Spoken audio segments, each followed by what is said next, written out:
ইরানের সর্বোচ্চ নিরাপত্তা বলয় কি তবে তাসের ঘরের মতো ভেঙে পড়ল? এই প্রশ্নটাই এখন ঘুরছে বিশ্ব রাজনীতির অন্দরমহলে। তেহরান দীর্ঘদিন ধরে যে নিশ্ছিদ্র নিরাপত্তার গল্প শোনাত, মাত্র ১ মিনিটের নিখুঁত অভিযানে সেই দম্ভ ধুলোয় মিশে গেছে বলে দাবি উঠেছে। তবে এই হামলার পেছনে শুধু অত্যাধুনিক প্রযুক্তি নয়, বরং বড় হয়ে সামনে আসছে ঘরের শত্রুর আশঙ্কা। বিভিন্ন গোয়েন্দা বিশ্লেষণে বলা হচ্ছে, আয়াতুল্লাহ আলী খামেনির অবস্থান সম্পর্কে শত্রুপক্ষের হাতে তথ্য পৌঁছেছিল ভেতরের কোনো সূত্র থেকেই। অর্থাৎ বাইরের শত্রুর চেয়েও ভেতরের অদৃশ্য শত্রুই হয়তো এই আঘাতকে সম্ভব করেছে। গোয়েন্দা সূত্রগুলো জানায়, সম্ভাব্য হামলার ঝুঁকি বিবেচনায় খামেনির একটি গুরুত্বপূর্ণ সন্ধ্যার বৈঠক আগেই সরিয়ে এনে সকালে করা হয়েছিল। এই সময় পরিবর্তনের সিদ্ধান্ত ছিল অত্যন্ত গোপনীয়। হাতে গোনা কয়েকজন উচ্চপদস্থ কর্মকর্তা ছাড়া কেউই বিষয়টি জানতেন না। কিন্তু সেই গোপনীয়তা শেষ পর্যন্ত রক্ষা পায়নি। শত্রুপক্ষ আগেভাগেই সময়সূচির এই সূক্ষ্ম পরিবর্তনের খবর জেনে যায়। এতে ধারণা আরও জোরালো হচ্ছে যে ইরানের অতি সুরক্ষিত বলয়ের ভেতরেই কোনো তথ্য পাচারকারী সক্রিয় ছিল, যে সরাসরি মোসাদ বা সিআইএর কাছে এই গুরুত্বপূর্ণ তথ্য পৌঁছে দিয়েছে।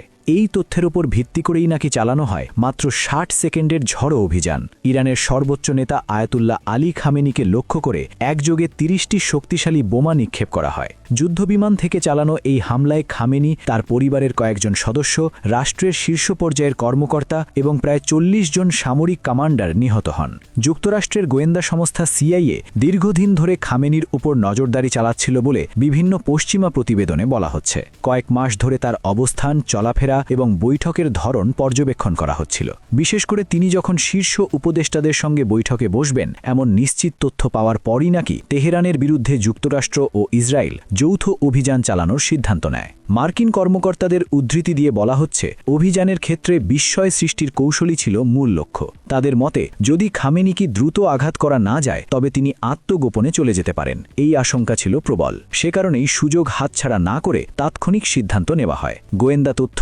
আধুনিক ড্রোন প্রযুক্তি এবং সমন্বিত আকাশ নৌ অভিযানের মাধ্যমে এই হামলা চালানো হয় বলে দাবি করা হচ্ছে।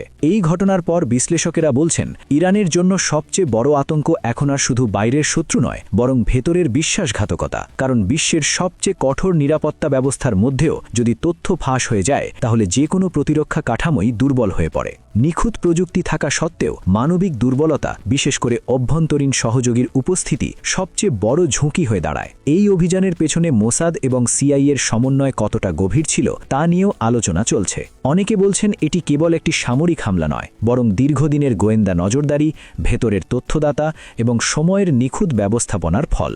এই সমন্বয় দেখিয়ে দিয়েছে, আধুনিক যুদ্ধে বোমা বা ক্ষেপণাস্ত্রের চেয়েও বেশি গুরুত্বপূর্ণ হয়ে উঠেছে তথ্য এবং বিশ্বাসঘাতকতার সুযোগ। সব মিলিয়ে এই ঘটনা ইরানের নিরাপত্তা ব্যবস্থার উপর বড় প্রশ্নচিহ্ন টেনে দিয়েছে। যে রাষ্ট্র নিজেকে অভেদ্য বলে মনে করত, তার ভেতরেই যদি শত্রুর পথ খুলে যায়, তাহলে ভবিষ্যতে আরও বড় ঝুঁকি তৈরি হতে পারে।